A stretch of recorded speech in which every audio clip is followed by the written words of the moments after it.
How's it going, guys? It's your boy John back with another video. I know I've been missing for quite some time. I don't even remember when's the last time I uploaded a video. I know it was in January, so now it's August, so I think it's been 7 months, give or take.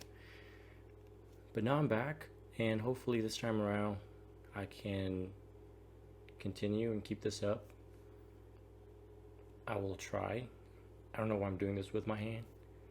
I'm in a completely new place, if you can't tell. I'm no longer in Singapore. You can probably tell from my backdrop. That's my scooter in the back right there, and that's where I sleep. And the mosquito net. That's a net, right? Not a nest. If it's a mosquito nest, I'll be sick with dengue. I don't know what I'm talking about. Anyways, a lot of hand gestures today. I'm in a completely new place, and I'll get into the details of it in the future videos, okay? Let's cut right to the chase and get into today's topic, okay? So, today I'm going to talk about this little book I read a few months back. It's called The 50th Law by Robert Greene and 50 Cent. 50 Cent the rapper, yeah, I know. He co-wrote this book. It's 50 Cent wrote a book, guys, and it's really good. Today's video is a book review, if you can't tell already. So Robert Greene collaborated with 50 Cent to make this book happen, and the book is based on 50's life.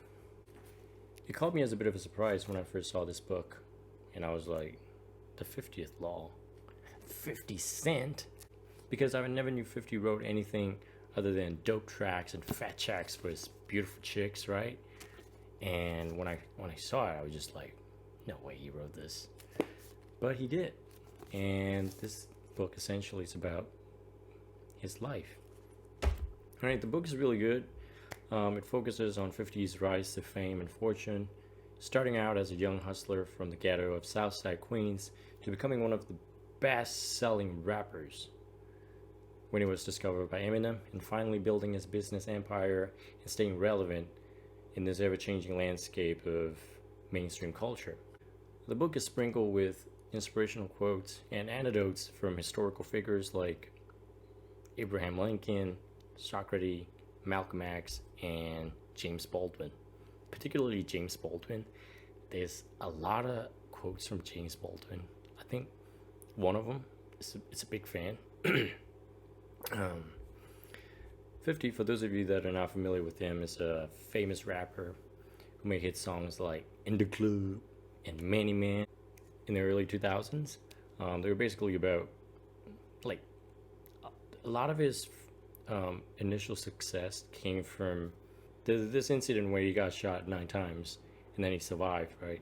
So 50 Cent got shot 9 times and he survived, which is really insane when you think about it, because you don't really see that many people who were shot 9 times and still walking around, right? So the central theme about this book is essentially about fear and how it tends to hold us back in life. And it also provides ways to overcome our innate fear of getting started with things by using 50's life experiences as examples. So the book started by explaining the origin of fear in us humans and the evolutionary role it played in the past. So back in the days, fear was a useful tool to have when you go out hunting in the world, as it allowed us to sense danger and stimulate our physical responses, right? And that would allow us to retreat in time. And the feeling is supposed to go away afterwards. So that's the main thing. It's not supposed to linger around, as it would make it harder for us to focus on other day-to-day stuff like eating, sleeping, and doing chores. If you can't get rid of it, it will become like a kind of prison that confines you within range of action. Like, it would stop people from taking necessary actions in life and take risks. Most people would simply freeze in the moment and fail to take action, even if it's life and death situations. So, how do you escape from fear? Let's dive into it. First thing you need to understand, of course, is that no one is born this way. No one is born not to feel fear. it is unnatural to not feel fear, basically. If you think back to the caveman example, we're biologically programmed to sense danger and steer clear of those that would get us into trouble, which in itself is fear, right? But there's a process to get rid of it, and it's one that requires challenges and tests throughout. The book says what separates those who go under and who rise above adversity is the strength of their will and their hunger for power. So essentially, you got to have the willingness to face your fear, first off, right? And then you got to keep challenging yourself with small tasks, and then slowly increase, like increment your. It's like challenges, you know. You're giving yourself a small challenge, and then next time it becomes slightly bigger, and that's how you face the fear the same way. In life, the only way to survive was to admit you're on your own. Learn to make your own decisions and trust your judgment. So that's how you learn to overcome your fears, right? And of course, it doesn't come naturally to do all of that. So you just have to do it and fail and do it again. Rinse and repeat. That's it. It's like when you say it out loud, it's just like one short sentence. How do you overcome fear? Just do it. It's like Nike. Of course, it's easier said than done, but when you really look into it and when you really think about it, you know, like, it's true. And the book says, like, you don't ask for what you need, but you just take it. What? And you can depend only on your wits. So essentially, what it's trying to say is, you know, don't ask for permission, ask for forgiveness later. So you just go ahead and do it, and you just have to trust your instinct and your wits. So all of this come from, of course, experience, life experience. You know, a lot of us, we don't do things in life. Sometimes we don't do anything. We just sit and ponder and think about what we want to do instead of doing it, because we're afraid. We're afraid that we would make mistakes, and that in itself, once again, is fear that is holding you back. You're afraid to make a fool of yourself in front of millions of people, in front of your friends, in front of your neighbors, so you don't do those things, and you don't really know, like, what could happen if you do it. It's like, maybe they won't. Like, even if they do make fun of you, like, who cares? I mean, that's how I started out my YouTube, my writing. I was afraid of being judged, like, the whole time. I still am, like, to this day. Every time I used to write a lot, right? I used to read and write a lot. Same thing. It's just like, I was afraid that I would present myself as a fool.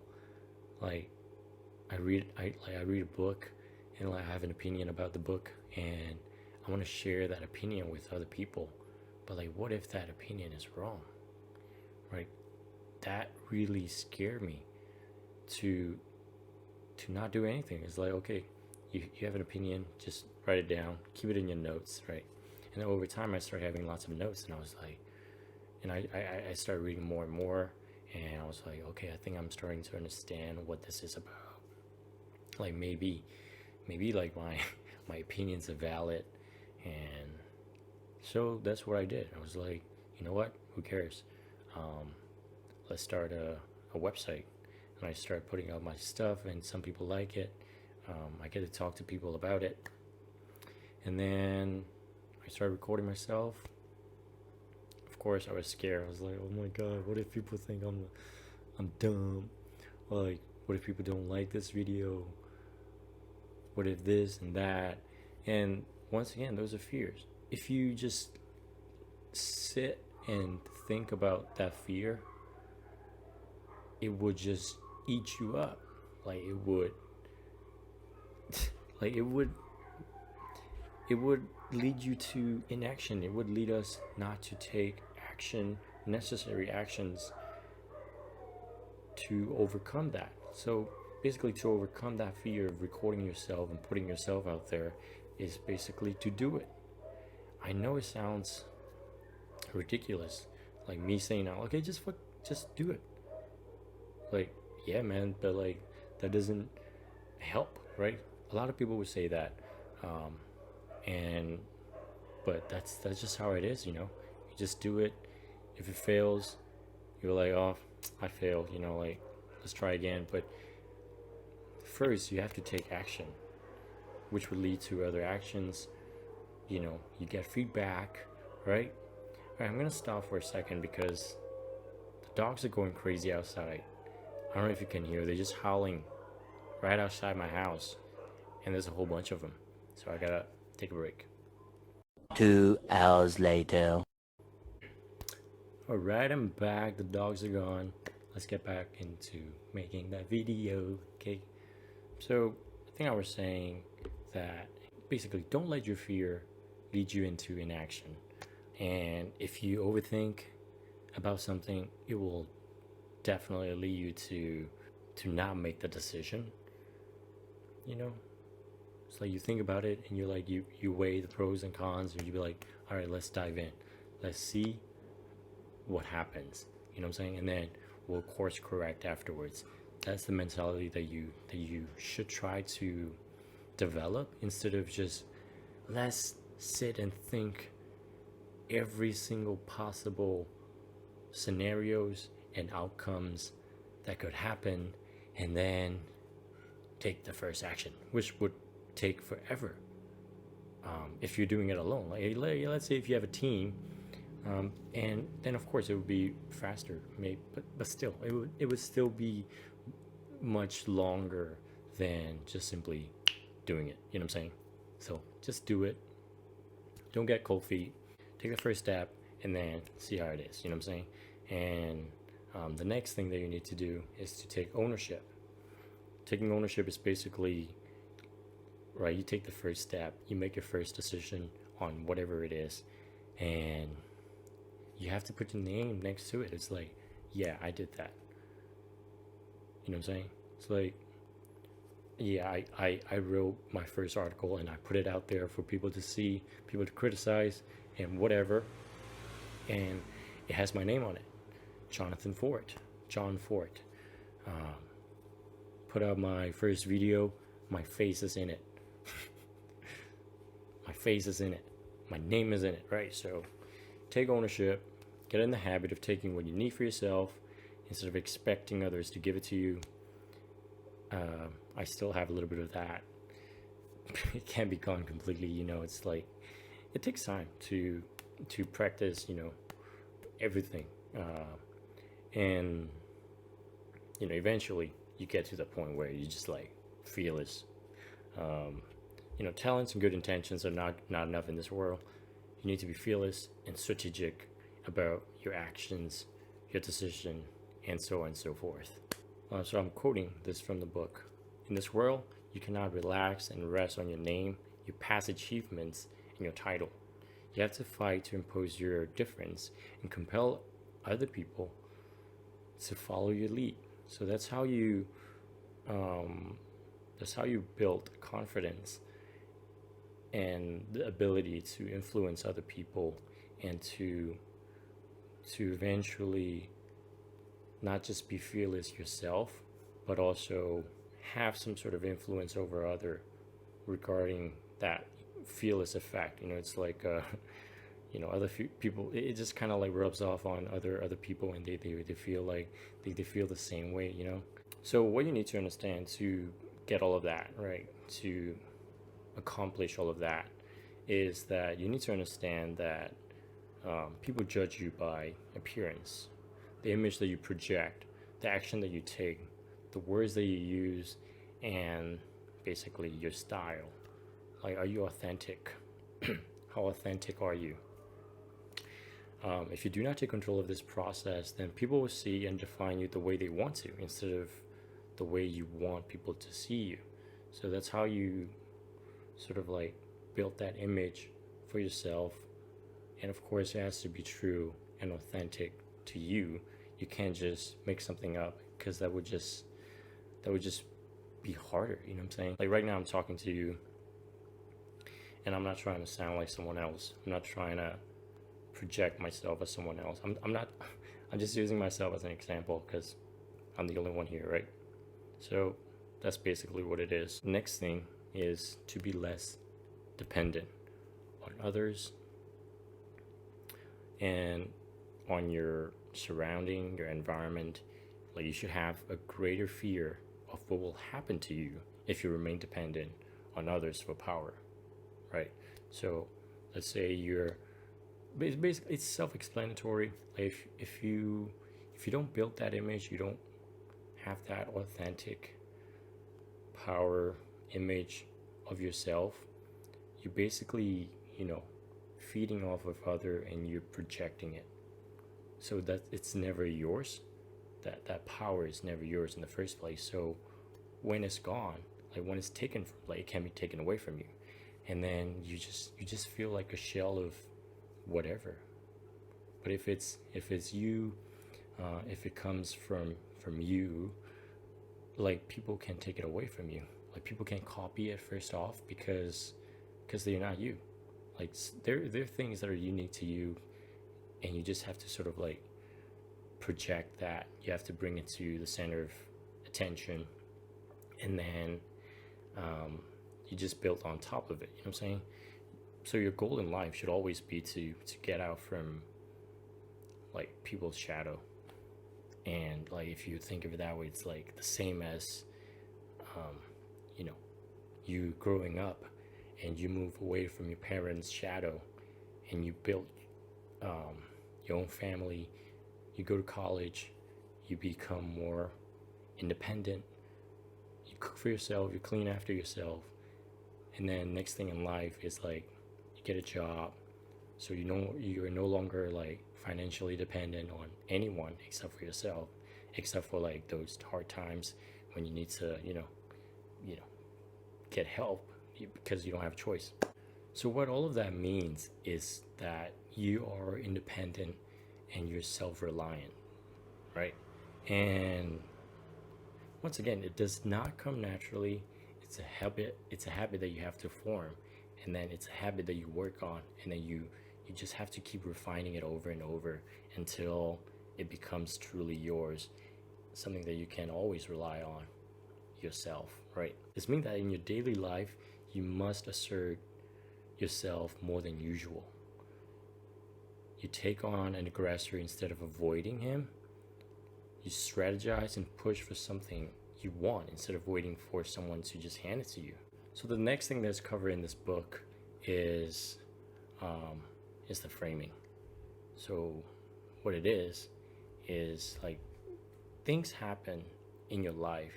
Like the events that happen in life are neither negative nor positive. It's the way you interpret it, right? They're completely neutral.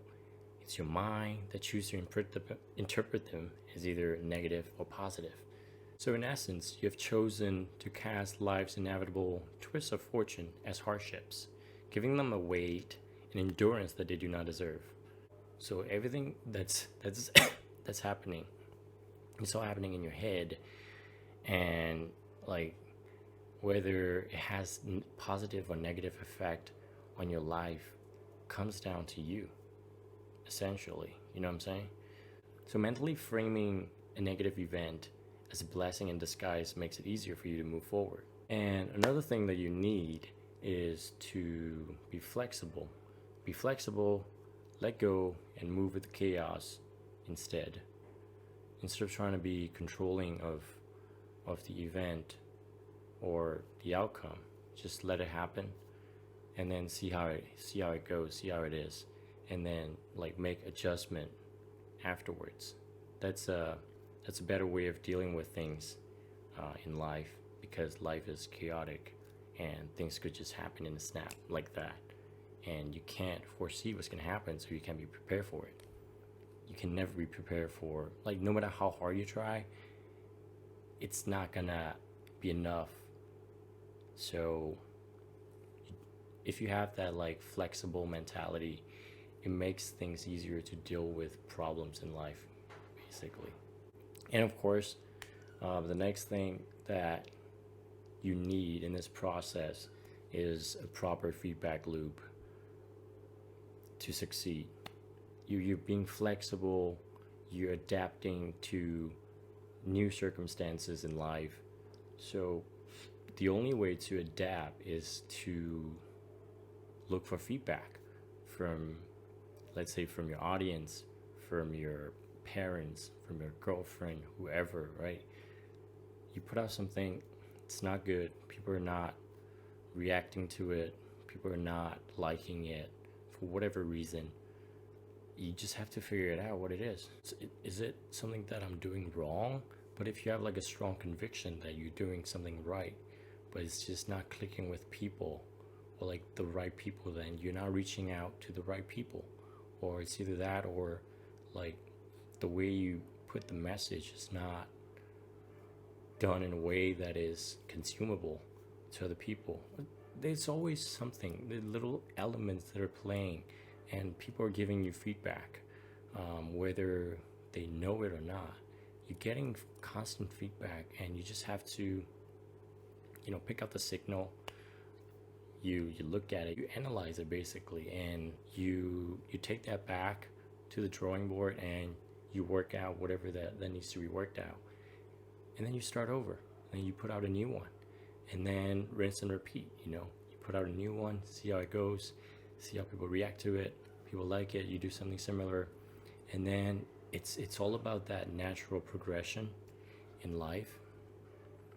Yeah, I think that's a very important point right there. And the last thing that I'm going to cover is it's like once you get to that, once you have that constant feedback, and then you're doing well, so the next inevitable step is to become the leader. You become the leader of yourself. You become the leader of, let's say, your team, your family, your friends, whoever, right? So how do you get there? How do you build that? So your sense of self-worth comes from you alone. Very important. Never the opinions of others. It might sound contradictory with the feedback loop, but it's different in a way where this one is more of like you're building your sense of self-worth. Like, it doesn't matter what other people say, you're still confident. It's just that when it comes to feedback, it's more of like what you're going to make. It's not like, oh, someone says something and then it hurts your ego. If your ego is so easily hurt by some comments, then something is not right. Then you have to work on that. That's a different thing. You know what I'm saying? Like, because people follow those who know where they're going, and so you need to cultivate an air of certainty and boldness. Like, think about it. People are drawn to those who act boldly, and their attention and faith in you will have the effect of heightening your confidence. Once again, that's a feedback loop. If you're a good leader, you can influence people, and then you have to be authentic. You naturally believe in what it is that you're working on. Let's say you have a goal, and then you believe that it will happen, right? And then you go around telling other people that it's gonna happen, and everyone's like convinced. You convince people. If you have that air of certainty and the boldness and the authenticity that clicks with people, naturally they're going to be drawn to this, right? And this movement towards confidence has a self-fulfilling quality that's impossible to deny. Once again, you can almost say it's almost like a belief, like a religion. I don't want to say that, but it's like a religion. Like, you genuinely believe. Okay, not me, right? Let's say I'm the one who's trying to influence, and then I do such a great job that everyone is just like, yo, this is gonna happen. All right, let me give you an example. Let's take Elon Musk as an example, right? He started SpaceX and then announced to the world that he's gonna put people on Mars. like his company is what, a few months old, and he was just like, you know what, here's the plan, let's put people to Mars. And everyone's like, okay, like, sure, you're gonna put people to Mars. And yeah, initially people might, like, if you don't have um the facts, or like the evidence, yeah, physical or whatever it is, to back it up, of course naturally people are going to be like, people are just going to laugh it off. And I think that's what most people did initially. They didn't really take him seriously until, like, many years in, they just kept trying. They kept putting rockets out. It kept failing. They just kept doing over and over. And now they have rocket ships that would that would shoot out into the space successfully, and it would land back like this on Earth, on target. And think about it, it's so freaking crazy. And when you see that happening in life, you just can't help it. It's just like, yo, he's really gonna do it. So now he says, like, all right, we need to, like, now people are interested in space again. Like, like, there was a race to get people to space in the 60s, I think. And then America won. They put first humans on the moon, and then there was just dead silence, nothing really much going on. And now it's a whole new chapter of space, interplanetary space travel, and there's a whole new group, millions and billions of people that are interested, simply because of Elon Musk, right? They're just like, this is insane. Like, but he's actually doing it.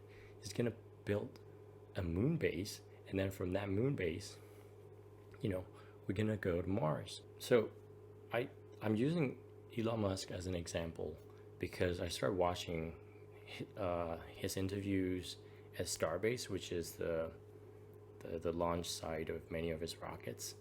And it was just mind-blowing to learn the way he thinks, and the vision that he has for his company and for human race as a whole.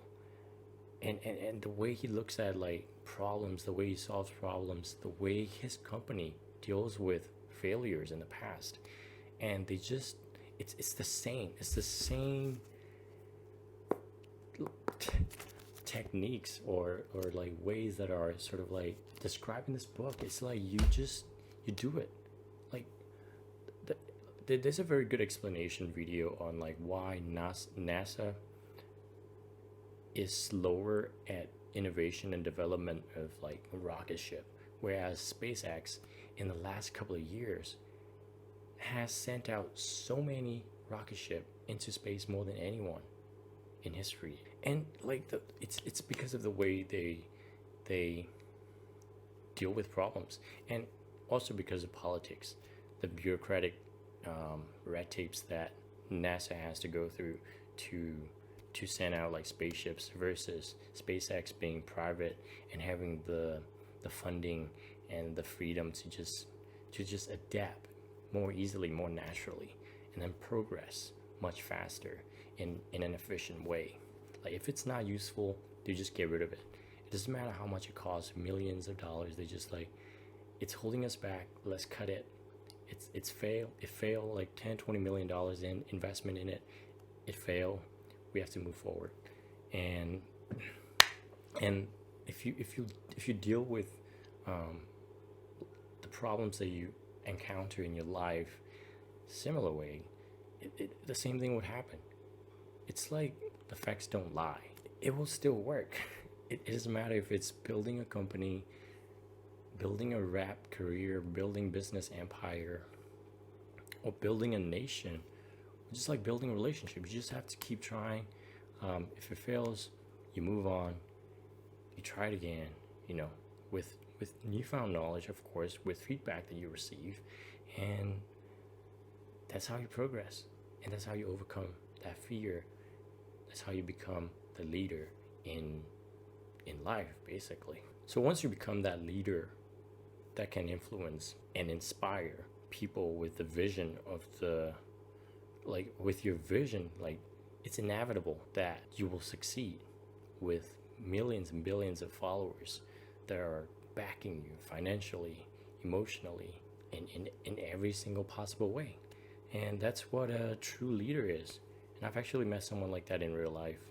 My ex-boss, he has that aura, you know, like I've listened to him talk about what he plans for his company, and it's just like you get inspired, just like, oh my god, I'm going to be part of this amazing journey.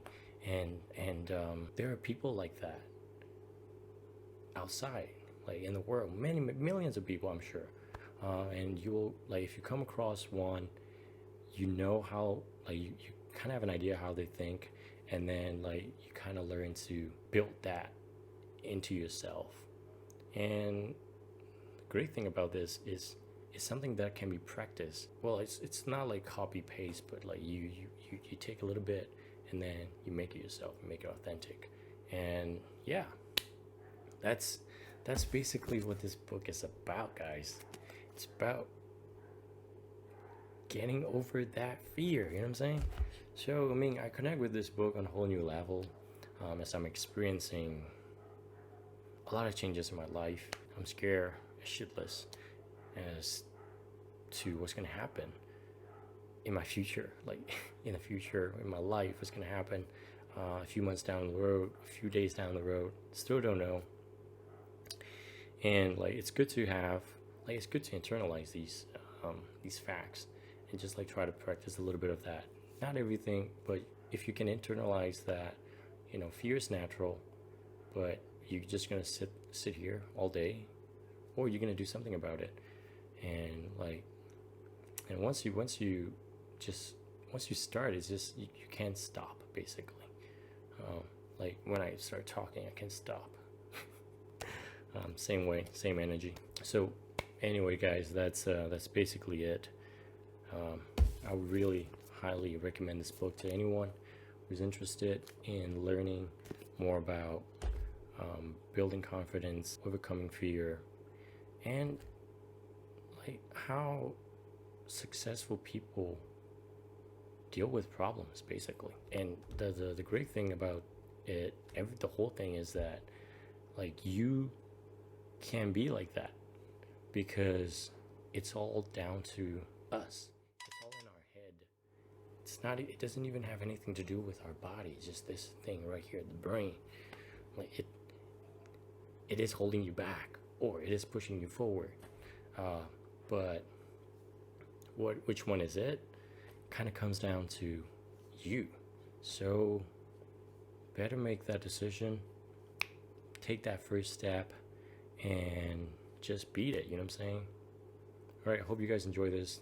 I don't know if you can tell, I've been reading, I've been looking at this laptop the whole time, because this is my very first video with the script, and I don't know if I'll do another one of this in the future, but we'll see. Okay, hope you guys enjoy this video. See you in the next one. Peace.